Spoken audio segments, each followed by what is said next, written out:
Grown man bars is something you just have to accept. No matter how many recycled punchlines you're about to spit, it's not going to measure up to something authentic. Shout out to T-Rex and Loaded Lux for that energy. Now fast forward, 5 days after that plane incident involving Ja Rule, Uncle Murda, and Tony Yayo, we're clearly seeing two different approaches. On one side, you've got someone who hasn't done a single interview about it, someone who hasn't addressed it publicly at all. And on the other side, you've got guys running to multiple platforms, breaking it down play by play. Now, don't get it confused. I'm not saying either move is wrong. Uncle Murda and Tony Yayo have a podcast to promote, so for them, this is rollout material. It's content, it's headlines, it's traffic.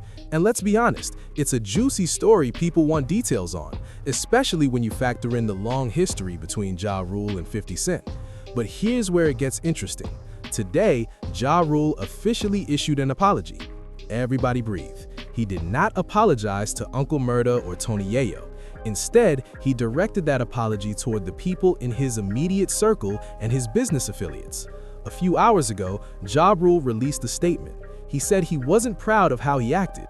He called it goofy and reminded everyone he's a grown man who's about to become a grandfather, and he wishes that footage never surfaced.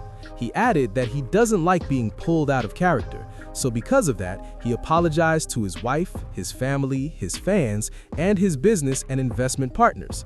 But he also made it clear, at the end of the day, he's still a man and he's going to stand firm. And he emphasized that he doesn't initiate problems. And just to throw a little subtle jab in 50 Cent's direction, he paired the post with a Jay-Z track. Now listen, Ja Rule didn't technically have to apologize since he didn't start the situation. But you've got to remember, he's operating in corporate spaces now. He has partnerships, he has investors, and from what I understand, he's currently serving as a brand ambassador for a liquor company. So optics matter. We live right now, John! Chat, what the fuck? Clip this, chat! Hold on. I don't OD now. No. You can handle a little bit more. This is yours. I just want y'all to taste it because, let me tell you something, so I'm also going to say this. Okay. Whiskey is not supposed to be shot. You know what I'm saying? It's not a shooter thing. If you want to shoot something, you'll get you some tequila. So let's be real. Having that plane incident circulating online is not a good look for any corporate partnership. That's exactly why you're not seeing Ja reposting the clip on his own page. He might sit down for one controlled interview later this year and address it briefly, but when you're aligned with multi-million-dollar brands that have invested in your image, you can't lean into a reckless street persona publicly. That said, Ja is still in his bag, just not on his main platform. He and Tony Yayo did trade words under an Instagram post. The original clip suggested Ja Rule was about to put hands on Tony Yayo mid-flight. Yayo jumped in the comments calling a cap and blaming Ja's PR team, and Ja fired back in a way that was anything but subtle.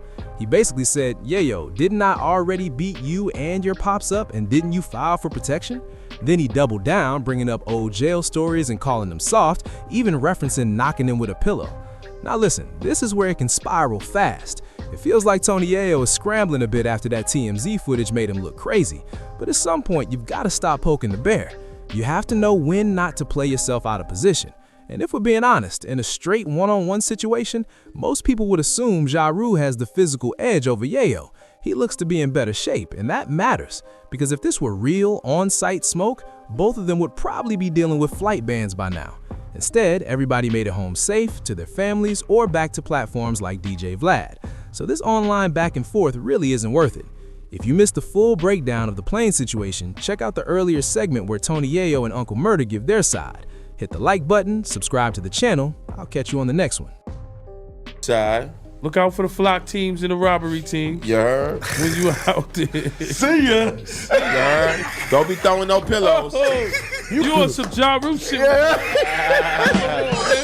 That was a crazy experience because, let me tell you, I didn't see Ja Rule since Years. It's been decades. Yeah. We knew he was gonna get on a plane. That was the funny shit about it. And I said, I told Murda, I was like, if he sit right in front of us, that shit would be crazy because, first class is packing up. Yeah, At limited. first, we was worried about who's behind us. Like, all right, this nigga ain't gonna be behind us. It's not gonna work. We're gonna have to pop first. So he's coming on the plane. I see him first because I see him on this side of the aisle. Murder's on the other side of the aisle, and I tapped Murder. I'm like, yo, here he come right now. We knew he was coming. You know G-Unit fans. Wow. They don't care about Murder That's Inc. no more. crazy. G-Unit's still relevant after 20 years. You know, like I tell everybody, we ain't trying to be the bullies on the bus with the nerd, because he's a nerd. You know what I'm saying? The two bullies. We ain't trying to do that. It's just, I guess everything happens for a reason, but him being on that plane, we couldn't coexist together, bro. And He made a good business You know, he decision. started it though. Brooklyn BS. Bro, you know, were not playing. Ja was nervous. Ja was like, yo, what's up? Yo, what's up? By the third, what's up? Murder was like, yo, what the fuck is you saying what's up for? Listen, this is what I told everybody. He should have came on the plane, put his bag up there, and not said nothing to none of them. Because if I see my enemy on a plane, I'm putting my bag up there. Yep. I'm gonna put it up there. I'm gonna keep it moving. And I'm not worried about you. It's federal. It's a fed charge. Yeah, you would not be able to fly anymore. You be 86. No flyer list. Yeah, no fly list. Nobody want to be 100%. on a. No, that's what I was trying to tell Murder when he got up. Yeah, I'm like, yo, chill, because you don't want to be on that no fly list. Who was the gay stewardess? He stopped the whole shit. Oh man, the gay stewardess. He came out of nowhere screaming. He came out of nowhere. He was like, stop! So, stop! So he shut down the whole plane, and you know, I didn't want to argue. I'm smart enough to know, don't fuck with them. Right. Know what I'm saying? The stewardess hit that button. It's over for you. It's over.